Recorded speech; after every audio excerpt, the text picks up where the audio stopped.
Parfait. Donc, bonjour tout le monde. Mon nom est Chris Doran, un représentant de vente technique chez ITM Instruments. Merci de vous joindre à nous pour ce webinaire offert par ITM Université. Aujourd'hui, nous allons traiter de nouveaux sujets de l'heure, l'étalonnage de pression avec Fluke. Nous vous demandions de vouloir couper le son de vos microphones durant la présentation. Notre présentation durera environ 40 à 45 minutes, puis nous aurons un temps à la fin pour les questions et réponses. Nous vous encourageons toutefois à poser des questions en tout temps. Il suffit d'utiliser la fonction chat et nous ferons un plaisir de vous répondre à la fin de la présentation lors de la période des questions. ITM Instruments travaille en étroite collaboration avec Fluke depuis de nombreuses années. Nous sommes fiers d'être des principaux distributeurs de Fluke. Ceci est le résultat de notre engagement à vous offrir notre expertise, notre service et nos prix compétitifs. Commençons. Le webinaire aujourd'hui est présenté par Claude Boudreau, technicien en instrumentation et contrôle, ayant suivi plusieurs formations de perfectionnement en météorologie, thermographie, analyse de vibration, infiltrométrie et analyse de puissance. Représentant de technique en équipement de test de mesure depuis 30 ans, donc plus de 25 ans pour ITM Instruments. Claude, la présentation est à vous. Eh bien, bon matin tout le monde. Merci d'être présent avec nous aujourd'hui pour ce webinaire sur la pression. Comme Chris disait, ça fait plusieurs années que je suis dans le domaine et je suis un technicien de formation, donc j'ai les bases pour pouvoir vous aider là, au niveau de la présentation. La présentation a été faite par Fluke, donc c'est réellement grâce à eux si on peut faire la présentation d'aujourd'hui. Ça me fait plaisir là, de vous partager cette présentation. Chez ITM, comme vous savez, on fait des services d'étalonnage, de location. Et maintenant, on travaille de plus en plus avec notre division ITM Université pour donner la formation aux clients. Si jamais il y a des types de formations que vous aimeriez avoir et que vous n'avez pas encore vu, faites-nous le savoir.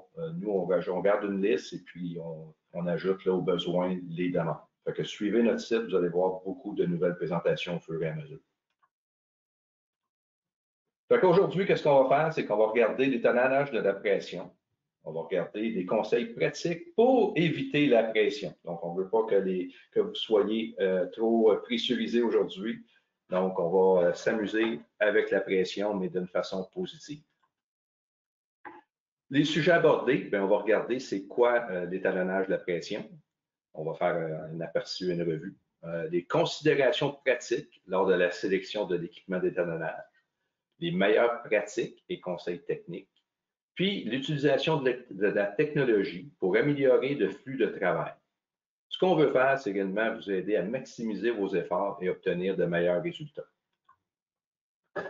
Lorsqu'on parle d'étalonnage de pression, bien, la première des choses, c'est quoi l'étalonnage? L'étalonnage consiste à comparer un dispositif de mesure inconnu à un étalon égal ou supérieur. Donc, ça, c'est le côté important. L'étalon, dans certains cas, peut être égal puis considéré quand même comme un étalon. Dans d'autres cas, ça nous prend absolument d'avoir un certain ratio. Un standard, c'est une mesure qui est considérée comme la référence. C'est celui dans la comparaison prise pour être le plus correct des deux. Donc, le standard qu'on va se servir, c'est un appareil que l'on connaît. Donc, on a gardé ses références. C'est un appareil généralement qui servira simplement que pour l'étalonnage. On ne veut pas s'en servir pour d'autres choses pour éviter de l'endommager.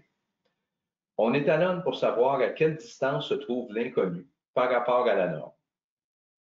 On veut juste assurer, est-ce qu'on est toujours à l'intérieur d'une certaine distance versus notre norme. Quand on parle de traçabilité, bien, la traçabilité, c'est la lignée du niveau le plus haut, du plus bas, jusqu'au sommet de la pyramide, qui est le standard international.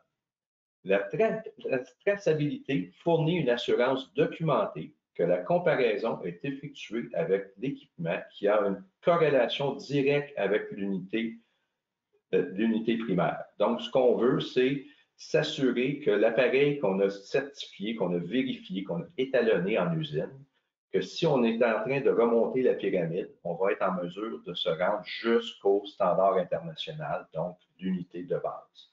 Fait que ce qu'on essaye de faire, c'est qu'on va prendre un appareil qu'on va certifier avec un autre appareil qui a été certifié avec un autre appareil, et ainsi de suite, puis on va avoir notre traçabilité jusqu'en haut de la pyramide. La traçabilité en soi n'assure pas l'exactitude. Ça ne veut pas dire parce que ton appareil a été certifié par un appareil qui a été certifié que tu as une meilleure précision ou que tu as une meilleure exactitude. Ça veut simplement dire qu'on est capable de le suivre. Lorsqu'on parle des unités pour la pression, bien, la pression, c'est quoi? C'est la pression, puis c'est la force qui est appliquée perpendiculairement sur une surface d'un objet par unité de surface. Dans un système, si l'unité de pression est le pascal, ceci est défini comme 1 newton de force par mètre carré de surface. La pression n'est pas une unité de base du système, mais plutôt une unité dérivée du système. Donc, ce qu'on a fait, c'est qu'on a dérivé la masse, les mètres, les secondes, puis les trois ensemble, c'est 3 des 7 unités, mais ces 3-là ensemble nous ont amené ce qu'on appelle la mesure de pression. Donc, c'est pour ça que si on regarde en haut, on a la pression, la force et la surface. Donc, c'est également les unités ensemble. La pression peut être exprimée dans de nombreuses unités de mesure. Ça peut être en PSI, en kilogrammes par centimètre, en pouces d'eau, en bar, en kPa, en milligrammes de mercure, en atmosphère, name it. Il y a plusieurs unités qu'on peut servir en pression. Ce qui est intéressant par contre, on a peut-être remarqué que la composante de force n'est pas toujours incluse dans les noms des unités de pression. Moi, personnellement, dans l'industrie, je n'ai jamais vu la valeur, la mention de force dans mes unités. Mais normalement, ce qu'on devrait avoir, c'est l'unité de la force. Donc, si je suis en kilogrammes par centimètre carré, je devrais avoir plutôt kilogrammes force par centimètre carré. Mais dans la plupart des cas, les F, la force a disparu. Même chose avec les PSI, ça devrait être pression, force, SI et non PSI seulement. Donc, c'est de là qu'on s'en va. La pression, la température et le volume. Dans le cadre de cette séance, on va parler de la pression des fluides. Les fluides, ça peut être un gaz ou un liquide. Une des choses, c'est que l'effet de l'augmentation de la température va avoir une influence. Les particules d'un gaz ou d'un fluide se déplacent rapidement dans toutes les directions, se heurtent aux autres et aux parois d'un récipient solide. Ça va créer la pression. Plus elle va rentrer en collision avec la paroi, plus la pression est élevée. Une augmentation de la température augmente l'activité des molécules, ce qui augmente la pression. Ça veut dire que si j'ai un contenant qui a un certain nombre de molécules qui se déplacent, qui font des collisions avec la paroi, j'ai une certaine pression. Le fait de le chauffer, je vais augmenter ces collisions-là et je vais augmenter la pression dans le même contenant. Si on prend un volume, bien, le fait de réduire le volume ou d'augmenter le volume va avoir une influence aussi sur la pression. Si on réduit le volume d'un conteneur qui a une certaine quantité déterminée de particules, le taux de contact avec les parois du conteneur va augmenter. C'est une augmentation de la pression. Donc, ça veut dire que si j'ai un contenant avec une certaine quantité de particules à l'intérieur, de molécules qui se promènent, si je ferme mon contenant puis je le mets plus petit, bien, je vais augmenter la pression à l'intérieur du contenant. Puis à l'inverse, si j'augmente l'espace, bien, je vais diminuer la pression. Fait que la température et le volume ont une incidence directe sur la pression. Très important parce que dans certains cas, on essaie de faire des calibrations. Bien, si on a des fluctuations de température, de volume, bien, on va avoir des fluctuations au niveau de notre calibration. Les types de mesures de pression. Les mesures de pression sont prises dans de nombreuses applications. Chaque application peut nécessiter un moyen spécifique pour effectuer la mesure. En voici quelques-unes. Le premier, c'est ce qu'on appelle le manomètre traditionnel ou la jauge de pression. C'est une mesure la plus populaire. C'est la pression par rapport à l'atmosphère. c'est une valeur positive pour les pressions au-dessus de l'atmosphère et négative pour les pressions au-dessus. Donc, lorsqu'on s'en va avec PSI-G, donc tout le monde a déjà entendu parler de ça, bien, si j'ai 10 PSI-G, c'est-à-dire que j'ai 10 pressions gauge, donc c'est une valeur supérieure à la pression atmosphérique. L'atmosphère, bien là, c'est la force exercée par la colonne de molécules agissant par gravité. Puis là, on va parler de 1,01325 bar au niveau de la mer ou une atmosphère. C'est suffisamment proche de la pression barométrique pour qu'on interchange les deux. Donc, on va souvent utiliser la pression barométrique, la pression atmosphérique, parce qu'elles sont très, très proches l'un de l'autre. Quand on parle de l'absolu, ben là, c'est l'absolu, c'est la somme des molécules, c'est la somme d'un manomètre et atmosphérique. Donc, ça va être nos PSI-A, où là, à ce moment-là, on va prendre en considération la pression gauge, on va prendre l'atmosphère, puis on va avoir la pression absolue. La pression différentielle, ben, c'est la différence entre deux pressions. En général, la différence de pression est plus faible et mesurée dans ces applications, mais certaines sont des pressions statiques élevées. Donc, les pressions faibles, ça peut être aussi simple qu'on veut savoir la pression positive ou négative entre deux pièces. Donc, j'ai une salle d'opération quelque part et je dois empêcher les mauvaises, toutes les bactéries de rentrer dans ma salle d'opération. Je vais mettre ma pression positive, donc je vais créer une pression différentielle entre la salle d'opération et le reste des locaux pour que je n'aie pas des mauvaises bactéries qui vont rentrer dans mon endroit. Fait que là, on va travailler en pression différentielle. Mais dans d'autres cas, je peux avoir un exemple pour mesurer la vitesse d'un avion. L'avion vole à très haute vitesse avec un tube de pitot, puis on va mesurer la différence de pression au niveau du pitot. Là, je vais avoir des différences de pression qui vont être quand même beaucoup plus élevées pour être capable de les mesurer. La pression statique, c'est la pression relative d'un système. Puis ça peut être utilisé pour éviter toute ambiguïté afin de mesurer la pression ou la pression différentielle. Fait que si on vient à mon exemple de l'avion, la pression statique, c'est j'ai le flot d'air qui va arriver, qui va créer une pression positive à l'entrée de mon tube de pitot. Et la pression statique, c'est l'environnement à l'intérieur duquel j'ai mesuré. Donc, on va faire une différence entre les deux. Tandis que dans l'exemple de la pièce de la chambre d'hôpital, j'ai la différence entre mes deux pièces comme pression, mais je n'ai pas de pression statique à ce moment-là. Le vide, c'est un point de pression unique mesuré par rapport à l'atmosphère. Un vide pur est un espace vide de matière. Le vide le plus élevé atteint sur Terre est de 10 à la moins 6 millibars dans le grand collisionneur de Hadron. C'est le plus mince que le vide interstellaire. Donc, ce n'est pas le zéro absolu, parce que le zéro absolu serait réellement 0 millibar, mais on est quand même capable de descendre de 10 à la moins 6, qui est pratiquement le zéro absolu. Lorsqu'on parle d'une lecture combinée, c'est un dispositif qui peut mesurer une seule pression et qui passe au-dessus et au-dessous de l'atmosphère. Donc, c'est une des façons. Donc, on va avoir des jauges. Un exemple, celle qui est sur le cadran, sur l'écran en ce moment, où j'ai une partie en positif et une partie en négatif. Donc, ça serait une jauge combinée. Le tirage, ou ce que nous autres, on utilise le plus souvent, c'est la drape. C'est typiquement les différentiels de pression très bas avec de faibles pressions statiques. L'application typique sont dans les systèmes de traitement d'air. Donc, on va avoir justement là, une cheminée, on veut savoir la drape de la cheminée pour savoir est-ce que mon air va sortir en haut de la cheminée ou si elle va revenir vers le building. Donc, ça va être la drape qu'on va utiliser ou en français, c'est le tirage. Mais pourquoi l'étalonnage de la pression est-il important? La pression est partout. Les dispositifs de pression de procédés fournissent des renseignements essentiels sur la mesure des procédés.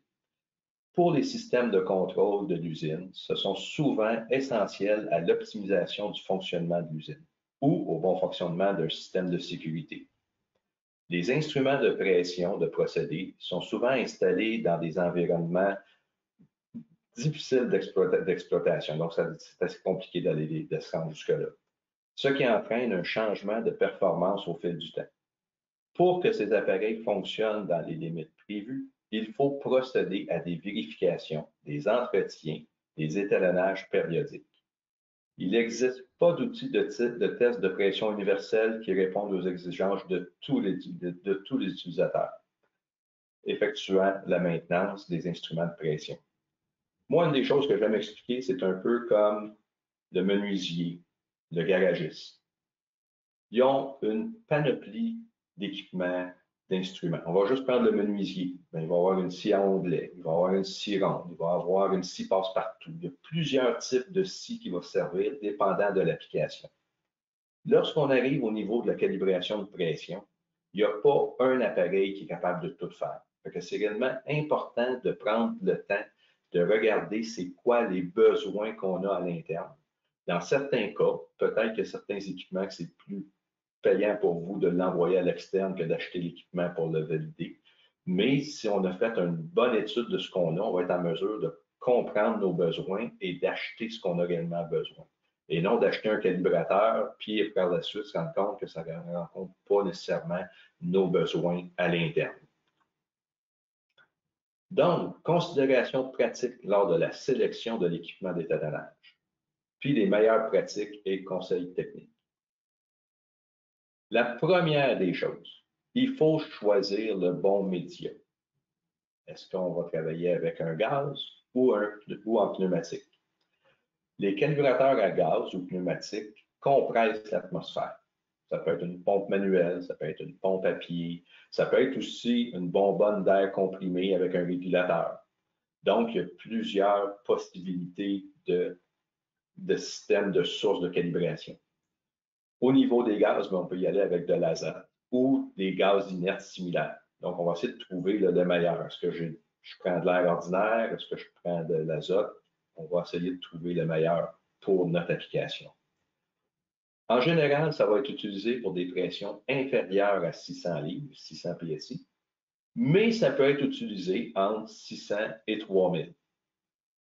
Au-dessus de 3000, il existe des dangers pour la sécurité. Donc, on ne veut pas aller plus haut que 3000. Pas parce que c'est physiquement impossible, c'est juste que ça devient de plus en plus dangereux de travailler avec ces pressions-là. Donc, on va essayer de travailler idéalement entre 0 et 600, puis on peut étirer jusqu'à 3000 au besoin. Un des avantages de choisir comme média le gaz ou le pneumatique, c'est que c'est moins susceptible de causer une contamination. Si on s'en va avec d'autres types de médias, bien, il est possible qu'on ait de la contamination. Quand on parle d'autres types de médias, qu'est-ce qu'on va parler?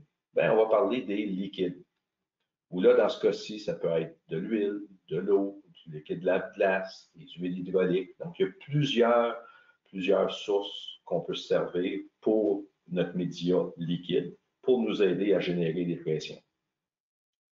Quand on parle d'eau, par contre, on va essayer d'utiliser de l'eau distillée. C'est fortement recommandé versus l'eau de robinet. C'est non recommandé pour les pressions inférieures à 600 PSI. Donc, lorsqu'on parle d'un média liquide, ça va plutôt être lorsqu'on a des pressions supérieures à 600 PSI. Puis, c'est utilisé exclusivement au-dessus de 3000. C'est moins dangereux à haute pression, en dessous de 10 000 PSI, que si on allait avec le média qu'on pourrait dire gazeux ou si on a mieux le pneumatique ou le gaz. Les équipements spéciaux à faible volume, haute pression utilisés peuvent causer une contamination croisée sur les dispositifs soumis à l'essai. Donc, quand on va parler de DSA aujourd'hui, c'est des dispositifs soumis à l'essai. Donc, ce qu'on veut dire, c'est qu'il faut quand même faire attention.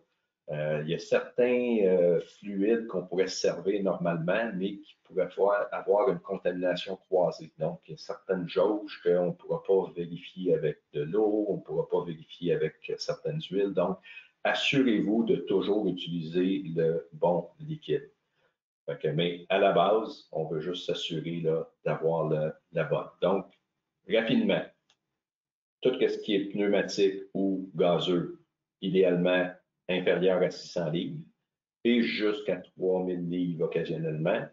Puis lorsqu'on parle avec les liquides, ben, c'est tout ce qui est supérieur à 3000. Puis quand on est entre 3000, tout ce qui est supérieur à 3000, oui. Puis entre 600 et 3000, c'est encore là un très bon métier. Stabilisez la pression et affichez la bonne résolution. Examinez et reconnaissez vos sources d'instabilité. Comme on disait tantôt, changement de volume.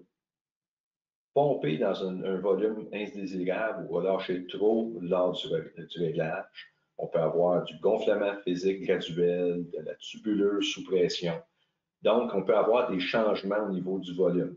À ce moment-là, ben, il faut s'assurer d'avoir le moins de changements possible.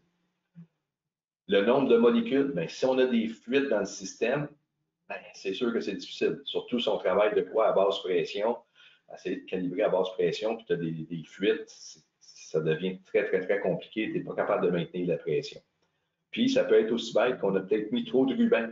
Tu sais, des fois, là, quand on met notre ruban, là, trop, c'est comme pas assez, mais des fois, le fait d'en mettre trop, au lieu de nous aider à réduire les fuites, ça va en créer des fuites. Les changements de température. Ben, c'est sûr que si vous êtes à l'extérieur en train de faire une calibration de pression, ben, les changements de température peuvent être problématiques. Fait que les changements environnementaux dans l'équipement, les températures du procédé, la température du fluide, c'est difficile de contrôler sur le terrain, surtout à basse pression. À basse pression, c'est l'enfer. Juste les fois de toucher le tube, on vient de changer la pression, donc c'est faire attention. Donc, la basse pression, c'est le pire des pires.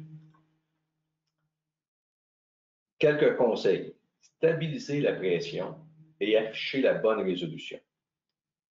Les applications dans le laboratoire permettent d'excellents contrôles environnementaux. C'est sûr que quand tu es dans le laboratoire versus dans le chantier, bien là, tu contrôles ton environnement, température, et ainsi de suite. Les testeurs de poids mort, les dead weight, comme on connaît bien, les pompes et les comparateurs physiques offrent un excellent contrôle de l'étalonnage des liquides et des gaz. Les contrôleurs de pression sont des dispositifs numériques qui contrôlent la pression et compensent automatiquement le volume pour des changements de pression et de température. C'est sûr que ça, c'est l'optimum. Quand tu t'en vas avec un système automatisé, bien, il va compenser pour tes changements de température et de pression. Les applications industrielles peuvent être difficiles. Les pompes manuelles sont des outils de prédilection, mais elles peuvent poser divers problèmes. Contrôler les trois éléments principaux ont chacun leur propre défi. Donc, comme on disait tantôt, volume, tout ce qui est température, c'est toutes des choses qu'il faut s'assurer de contrôler. Stabiliser la pression et afficher la bonne résolution. C'est quoi la bonne résolution? Les normes de référence précises peuvent contenir trop de chiffres. Donc, le CMS, le chiffre le moins significatif, est généralement négligeable. Si vous avez trop de chiffres, la pression semble moins stable. Dans certains cas, peut-être que ça vaut la peine d'enlever un digit. Quand on parle de chiffres, mais si on parle de lecture de 15 PSI, bien, si j'ai un lecteur à 15.0 PSI, bien, mon calibreur ne devrait pas avoir plus qu'un digit supplémentaire, 15.00. Le fait d'aller chercher un autre digit supplémentaire, 15.000, le 0.000, il va toujours fluctuer, puis là, ça va devenir fatigant. Donc, à un certain moment donné, trop, c'est comme pas assez, fait qu'on essaye de garder dans la logique selon l'équipement qu'on a à faire. Est-ce que j'ai besoin d'aller chercher le dixième de PSI ou le centième de PSI? Si j'ai le besoin, c'est une chose, mais si je n'en ai pas besoin, on laisse faire. Prévenir la contamination. Souvent, les DSE vont être très sales. C'est sûr qu'en usine, je ne sais pas pourquoi, mais il n'y a pas beaucoup d'usines qui font de la propreté. Il y a toujours de la saleté, puis surtout si c'est des systèmes hydrauliques. Mais là, on a la saleté, l'huile, il y a un peu de tout. Il peut y avoir des rubans des dernières fois qui n'ont pas été bien enlevés. Donc, tout ça peut contaminer votre norme d'étalonnage, puis ça peut aussi se transférer dans d'autres équipements que vous allez faire. C'est sûr que si tu prends un appareil aujourd'hui, tu n'as pas le goût de tout nettoyer, tu fais ta procédure de calibration, puis là, tu as de la saleté qui se retrouve dans ton média, bien, cette saleté-là va aussi aller dans les autres appareils que tu vas faire. Fait que pour prendre le temps de dégager les raccords, des débris, utiliser les bonnes clés quand on veut serrer puis desserrer les connexions. Puis on va mettre du nouveau ruban à chaque fois. Fait que c'est bien important de nettoyer l'appareil qu'on veut vérifier avant de le vérifier. De sauter cette étape-là peut nous amener des problématiques plus tard. Conseil numéro 2, ben, protéger la norme d'étalonnage. Ça veut dire inspecter régulièrement, protéger la pompe dans un étui pendant le transport, garder les matériaux de nettoyage, nettoyant et aussi les pièces de rechange avec la pompe, utiliser un filtre et des pièges pour le liquide, puis inspecter régulièrement le filtre interne. Donc, on veut s'assurer que notre appareil est bien entretenu. Un peu comme les pompiers. Les pompiers, quand ils s'en vont sur un appel, ils reviennent, ils vérifient tout leur équipement avant de le serrer. Ben, nous, c'est un peu ça qu'on devrait essayer de s'habituer à faire. C'est sûr que dans l'usine, malheureusement, dans certains cas, c'est impossible. Mais c'est pour ça que si on a des calibreurs qu'on est capable de mettre séparés des autres, bien ceux-là, on est peut-être capable d'avoir une tolérance un peu plus importante dessus, puis de les protéger le plus possible. L'importance de l'exercice. Bien, comme on le sait, surtout en ce moment avec la pandémie, si on ne fait pas assez d'exercice, bien, on prend du poids. Quand on parle d'exercice au niveau d'un module de pression, ce qu'on veut dire, c'est qu'on veut faire un cyclage.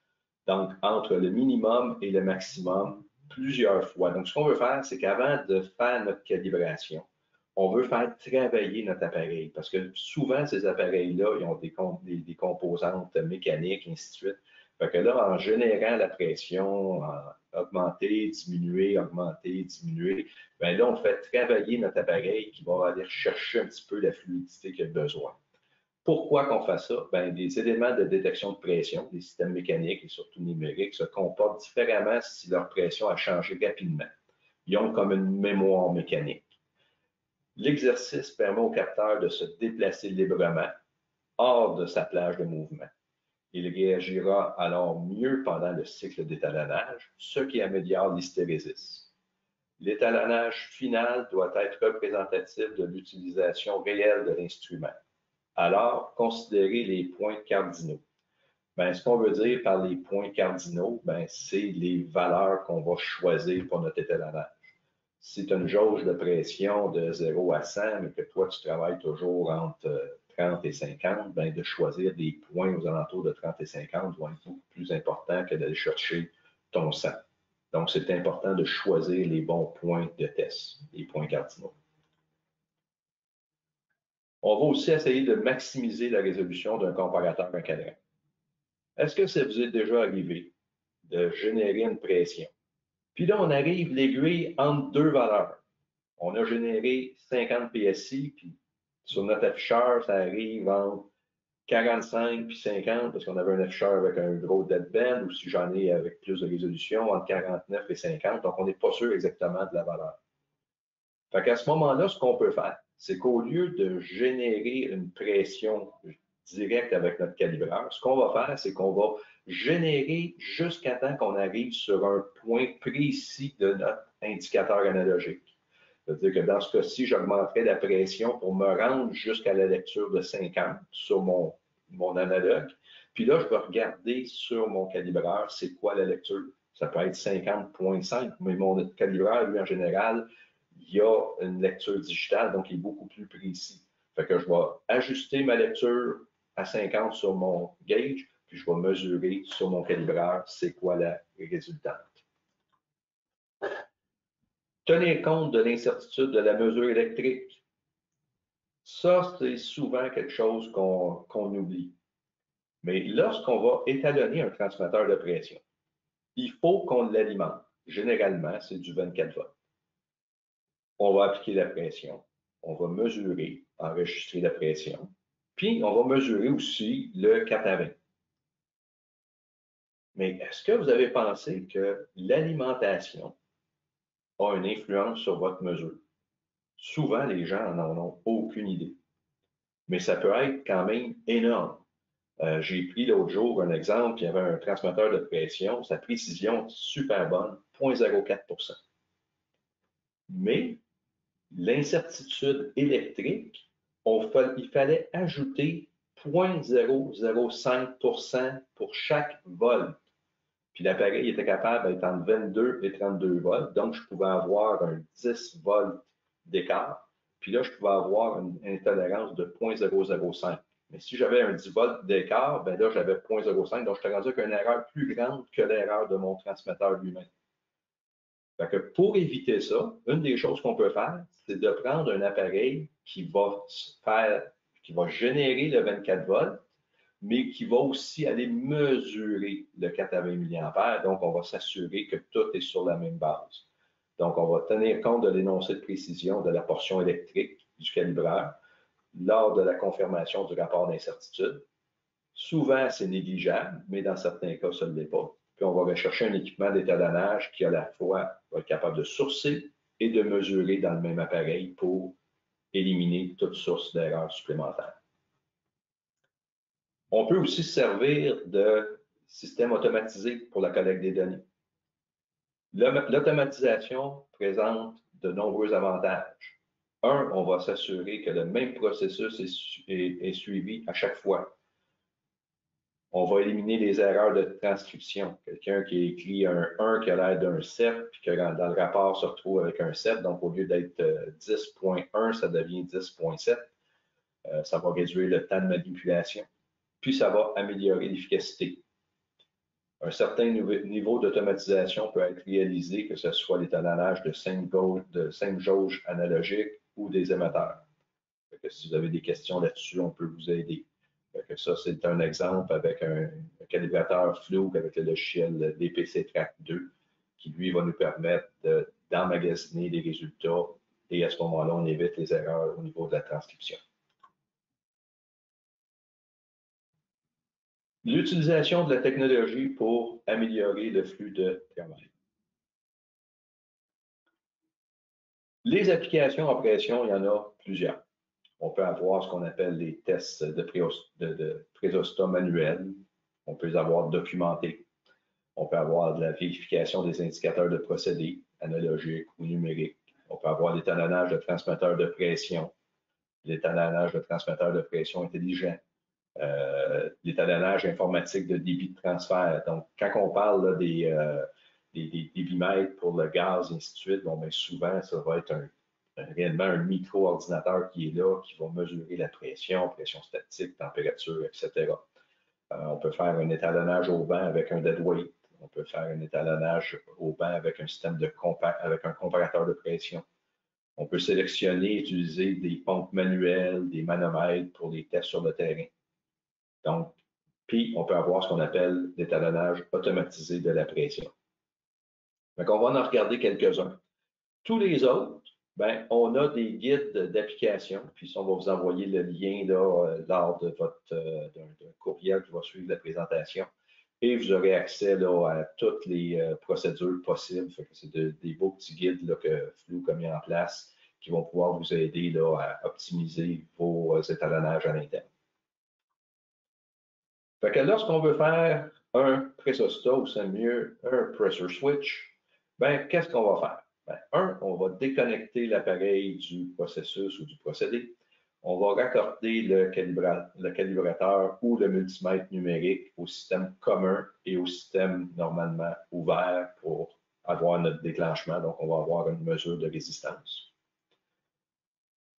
Pour la pression croissante, on va augmenter la pression de la source vers le point de consigne jusqu'à ce que l'entrée du multimètre numérique change, puis là, on va enregistrer la valeur. Fait qu'on a un pressure switch qui est supposé d'embarquer à 10 PSI. On va générer la pression jusqu'à 10 PSI. On va attendre que notre système embarque, notre multimètre, notre calibrateur va dire « Oui, on l'a », puis à ce moment-là, on va prendre la lecture.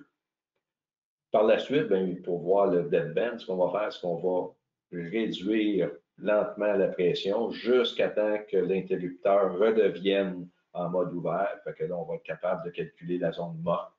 Ça va être la différence entre le point de consigne en montant et le point de réinitialisation en descendant.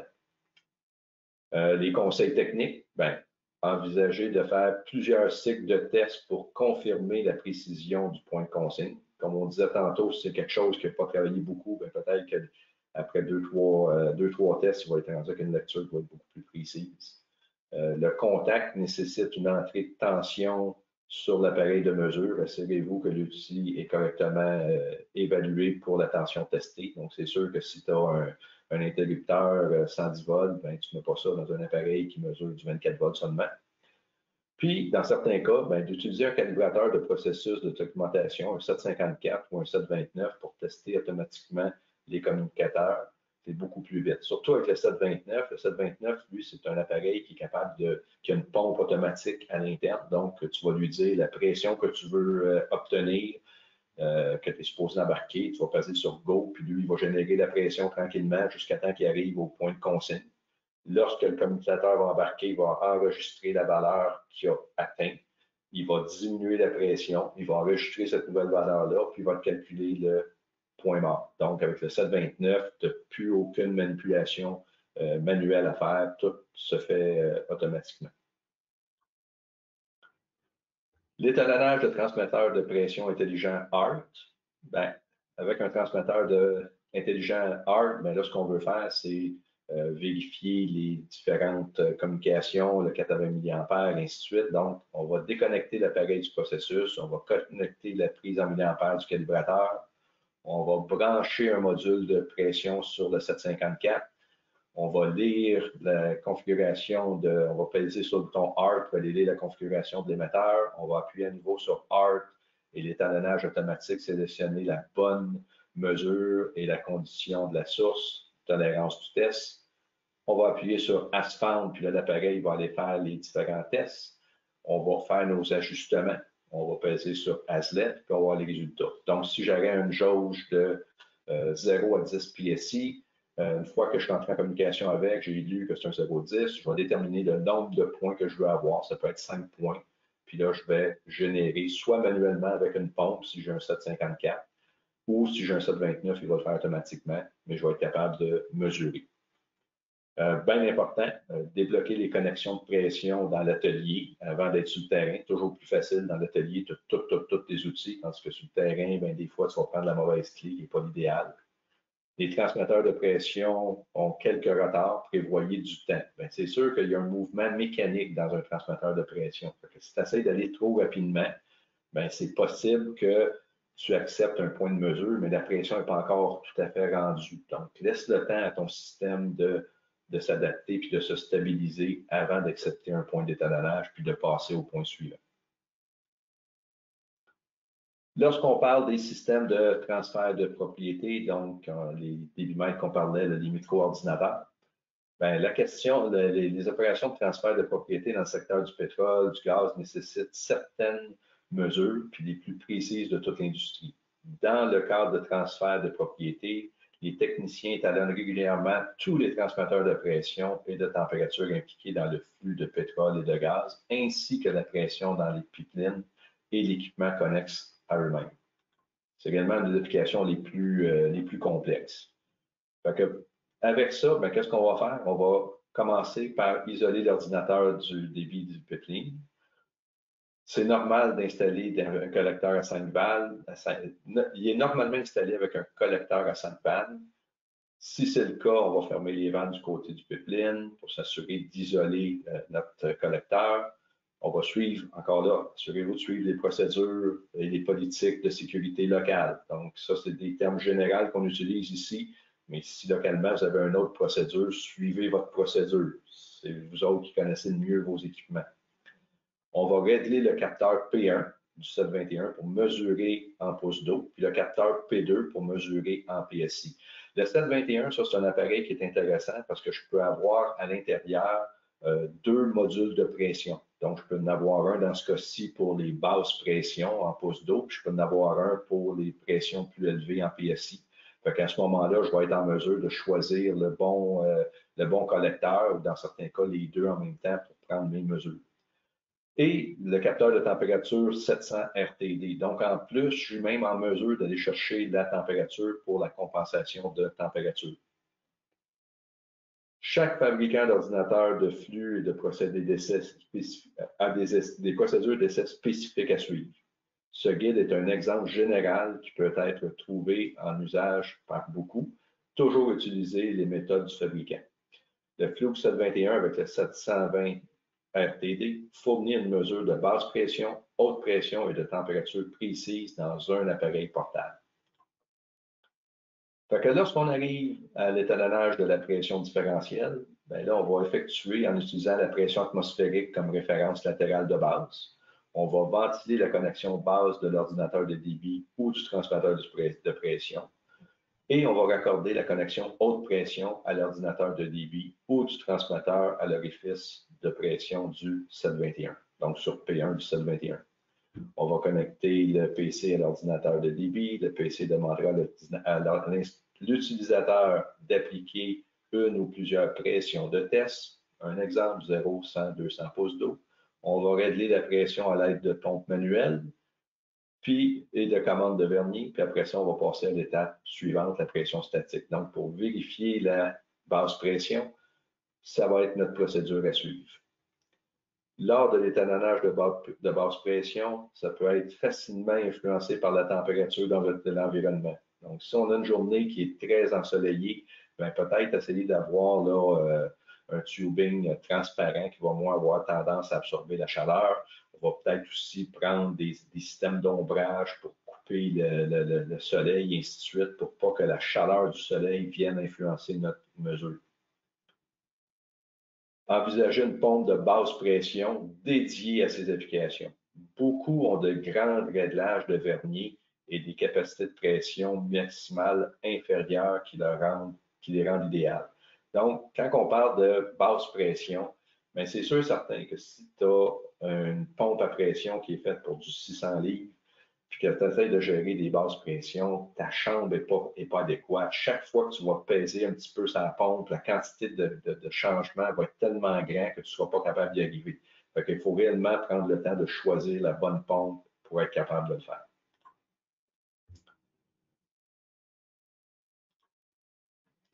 L'étalonnage de la pression statique. Bien, la pression statique sera appliquée soit au même port haute pression de l'ordinateur de débit, soit au port haut et bas. Consultez les instructions du fabricant pour plus de détails. Donc, on va connecter la connexion haute pression, P2, au port approprié à l'ordinateur de débit ou de pression. On va connecter le PC à l'ordinateur de débit. On va demander à l'utilisateur d'appliquer des pressions de test et on va prendre en mesure. Donc, ici, on peut même aussi faire une comparaison. Donc, dans certains cas, si j'ai déjà une connexion pour la mesure de pression statique, bien, je pourrais aussi prendre une jauge de pression, un 700G. Puis là, je peux aller vérifier la valeur d'étalonnage, puis configurer avec le 721. Donc, il y a plusieurs façons qu'on peut faire le même test. Ça, c'est une façon séparée qui pourrait nous donner les mêmes résultats. Les transmetteurs de pression et les calculateurs de débit ont quelques retards, donc prévoyez du temps. Comme on disait tantôt, ce n'est pas instantané. Des fois, on a tendance à vouloir aller trop vite, un peu comme avec l'ordinateur et ainsi de suite. On paye sur le go, go, go, puis on a passé tout droit. Bien, c'est la même chose en pression. Il faut prendre le temps de laisser le procédé réagir. Pour la température, bien, la mesure de température sur l'ordinateur de débit est en baisse avec un seul point de température, la température de fonctionnement du pipeline. Donc, on va mettre la sonde 720 RTD dans un puits de test. On va la laisser le temps de stabiliser, puis on va prendre la mesure. Le PC va demander à l'utilisateur de saisir la température mesurée sur le 720 RTD, retirer le 720 RTD et l'étalonnage est terminé. Les capteurs de débit avec entrée 80 peuvent avoir besoin d'un signal milliampère provenant d'un calibrateur de boucle pour configurer les cartes d'entrée. Donc, si une fois que ça c'est terminé, si votre signal qui s'en va à votre ordinateur a du 80 milliampères, bien là, vous pouvez générer le 80 milliampères avec une source adéquate. Si votre calibreur n'a pas déjà le 80 dedans, bien, vous pouvez prendre un 709G ou un 710 pour être en mesure de le faire. Donc, ça, c'est notre sonde RTD. L'étalonnage au banc avec un comparateur de pression. Bien, là, c'est le fun. Parce qu'au banc, on est capable de mieux contrôler, on va être moins influencé par l'environnement. Fait que là, ce qu'on va faire, c'est qu'on va monter la jauge dans la même orientation que lors du processus. Donc, si j'ai pris une jauge de pression qui est placée horizontalement sur le procédé, il faut que je la place horizontalement sur mon banc. Juste le fait de changer d'orientation peut changer mes résultats. Fait qu'il faut réellement porter attention à ces informations-là. Si c'est vertical, tu mets vertical. Si c'est horizontal, tu mets horizontal. On va monter la jauge de référence, Fluke 2700G, pour que l'écran soit facilement lisible. Donc, on va avoir nos deux jauges côte à côte. Fait que l'idée de ça, c'est réellement de pouvoir comparer un avec l'autre directement. Les comparateurs de gaz, on va utiliser la soupape à aiguille de réglage fin ou la vis de réglage fin pour mesurer précisément la pression. Les comparateurs hydrauliques, on va amorcer tous les systèmes hydrauliques en éliminant les bulles d'air. Un peu comme sur une voiture, on veut enlever toute l'air dans notre liquide à frein. Bien, si j'ai un système hydraulique, avant de procéder à la calibration, je veux m'assurer que je n'ai pas d'air à l'intérieur de mon système qui pourrait influencer mes résultats. Les principaux avantages de ce type de système sont la vitesse et la précision des étalonnages. Quand on parle de vitesse, les réglages de pression sont très bien contrôlés par l'utilisateur qui va améliorer l'efficacité de l'étalonnage. Au niveau de la précision, bien, la jauge de référence est généralement beaucoup plus précise que la charge de travail croissante des DSE. Très important, utiliser un adaptateur pour améliorer la connexion de plusieurs tailles. Donc, si vous avez différents types de jauges avec différentes grosseurs de connecteurs, bien, ça serait bon d'avoir un système d'adapteur pour être capable de remplacer rapidement. Sécurité d'abord, donc toujours utiliser des raccords, des tubes et des joints avec des pressions supérieures à la pleine échelle des instruments. Encore là, si tu veux vérifier un système de 3000 PSI puis que toute ta tuyauterie est faite pour du 1000 PSI, ben, tu joues peut-être avec le feu. On va utiliser du gaz pour améliorer la propreté ou utiliser un séparateur liquide-liquide disponible chez Fluke pour les applications hydrauliques. C'est-à-dire que si je vais avec les gaz, bien là, j'ai moins de possibilités de contaminer. Mais si je vais en avoir avec des liquides, bien là, je pourrais y aller avec mon séparateur liquide-liquide pour éviter de contaminer mon procédé. L'étalonnage automatisé de la pression. Bien, une des choses qui est arrivée, puis c'est pour ça que Fluke a développé d'autres appareils, c'est les demandes des clients.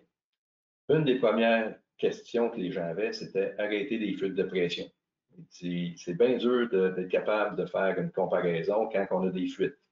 On est toujours en train de se réajuster.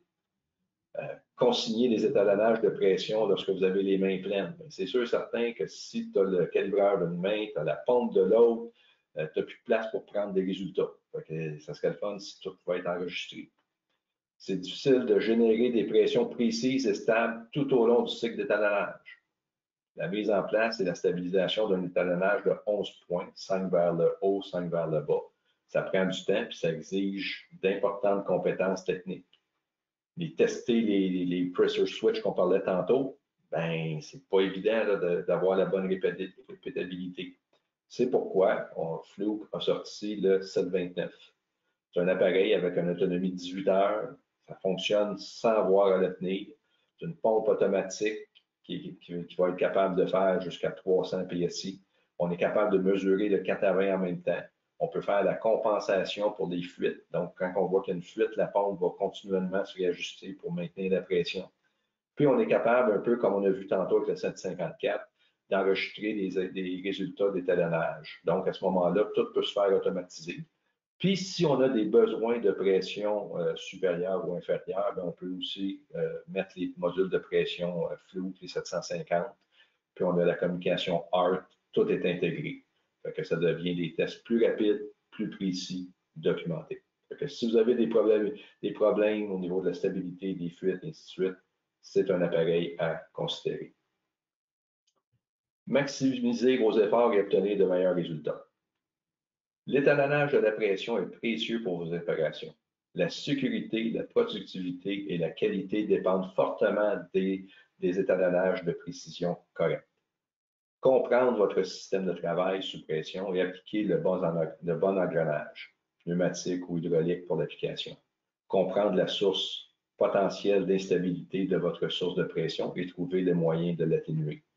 Une meilleure résolution n'est peut-être pas la meilleure. Il faut trouver un équilibre entre résolution et exactitude. Évitez toute contamination dans la mesure du possible. Exercez votre équipement sous pression avant les étalonnages. Découvrez les possibilités d'amélioration de vos procédés. Considérez les avantages de l'automatisation des étalonnages de pression. Promouvoir l'amélioration du processus avec des techniques, des conseils et des outils. Examinez comment le logiciel peut améliorer votre entreprise et comment les étalonnages de pression peuvent être intégrés dans une solution. Lorsque cela est logique, envisagez un meilleur ensemble de dispositifs d'étalonnage de la pression pour l'atelier. Demandez de l'aide, discutez des options d'amélioration avec des experts en technologie compétentes, puis recherchez une formation et des connaissances supplémentaires pour vous et votre équipe. Merci d'avoir participé à notre webinaire. Parfait. Bien, merci beaucoup, Claude. Tout le monde, on a 7 minutes, donc la période des questions est maintenant.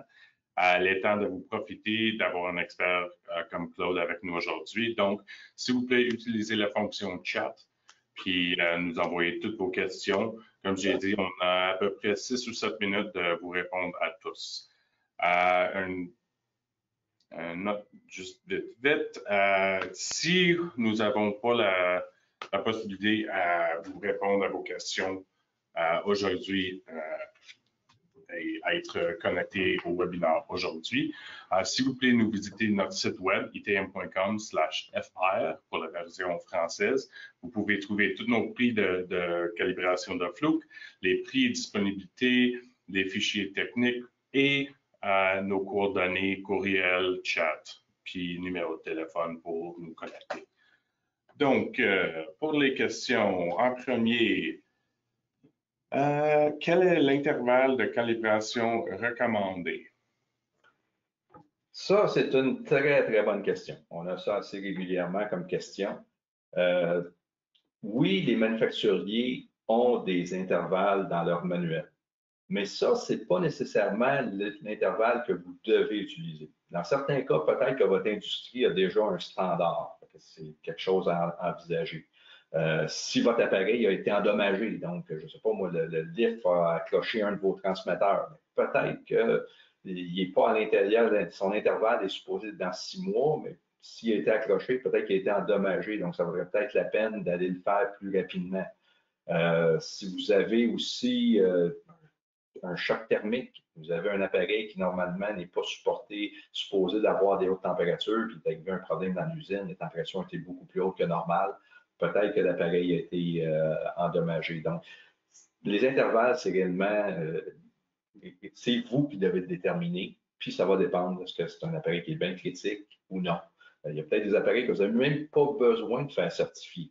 Si c'est une jauge de pression qui est là simplement pour savoir la pression appliquée pour la colle, mais que cette colle-là n'a aucune incidence, peut-être qu'on n'a pas besoin de la vérifier. Mais les autres, c'est comment c'est important. Parfait, merci beaucoup. Petite question, est-ce que ce type de calibration peut remplacer un type de calibration que nous, on offre à ITM Instruments à envoyer avec un certificat? Bien, en général, ça va être un supplément. Si on se souvient, là, la pyramide qu'on a faite un peu plus tôt, le standard international, puis après ça, on a tous les différents laboratoires. Bon. En général, chez ITM, on va avoir un laboratoire d'étalonnage qui est un peu plus élevé, où là, on est en mesure d'étalonner vos calibreurs. Donc, on va être comme une étape à l'intérieur de la pyramide. Fait qu'on ne remplace pas nécessairement ce que vous faites, on est un complément à ce que vous faites. Parfait, merci. OK, une question un peu plus spécifique. Est-ce que je peux calibrer un jauge de 10 PSI et une de 300 PSI avec le même calibreur? Oh, Oui et non, ça va dépendre réellement de la précision que vous avez besoin. Une des choses qui est bien importante en pression, comparativement à tout ce qui est électrique, on est habitué en électrique avec des précisions qu'on appelle pourcentage de mesure. C'est-à-dire que si je te dis que tu as 1% de la mesure, ben c'est 1% au moment où tu mesures. Si tu mesures 10 PSI, ça va être 1% de 10. Si tu en mesures 300, ça va être 1% de 300.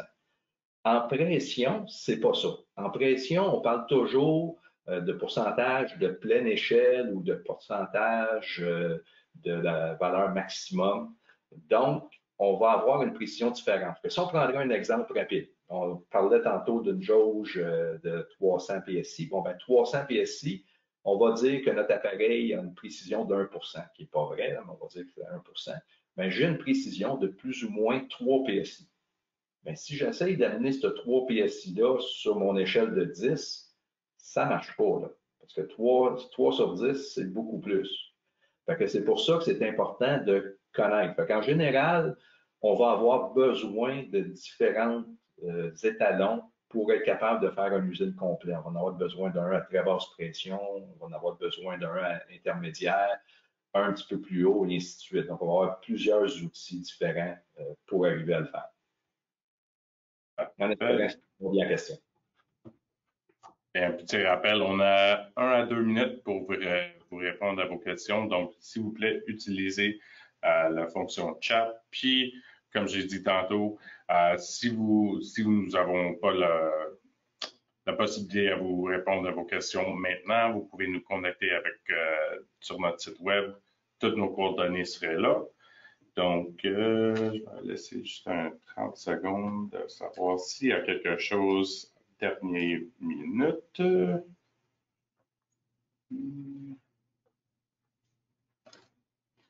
Pas à date. Donc, on va vous rappeler que vous pouvez garder toutes nos options, puis les options de Fluke, de calibration de pression sur notre site web. Vous pouvez visiter itm.com/fr. Comme j'ai dit tantôt, tous les prix, disponibilité, puis comme on a dit, tous les fichiers techniques pour être certain que vous regardez va appartenir à votre application spécifique. Donc, je vais remercier Claude pour la présentation. Merci beaucoup. Merci pour répondre à les questions qu'on a reçues. Puis, au nom de toute l'équipe de ITM Université, nous vous remercions d'avoir assisté à notre webinaire aujourd'hui. Nous espérons que vous l'avez trouvé instructif et utile. L'équipe de ITM Instruments est disponible pour vous aider. Vous pouvez visiter notre site web itm.com/fr pour trouver tout ce dont vous avez besoin. Grâce à itm.com, vous aurez accès à notre liste complète des produits Fluke, les descriptions, les spécifications. Vous trouvez également nos coordonnées afin de vous connecter avec un membre de notre équipe d'assistance technique. Nous pouvons répondre à toutes vos questions et vos besoins. À la fin de ce webinaire, nous avons un très court sondage que nous aimerions que vous répondiez. Vos commentaires nous aideront à nous améliorer et nous permettront à vous présenter des sujets qui vous intéressent. Nous avons des webinaires à venir au cours des prochaines semaines et mois. Veuillez visiter notre section formation sur itm.com pour un calendrier complet pour les prochains webinaires et sujets.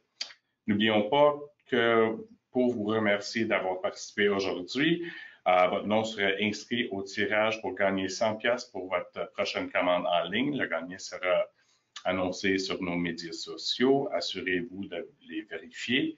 Donc, Claude, merci beaucoup encore. Merci à tout le monde et on vous souhaite une très bonne journée. Bonne journée à tous.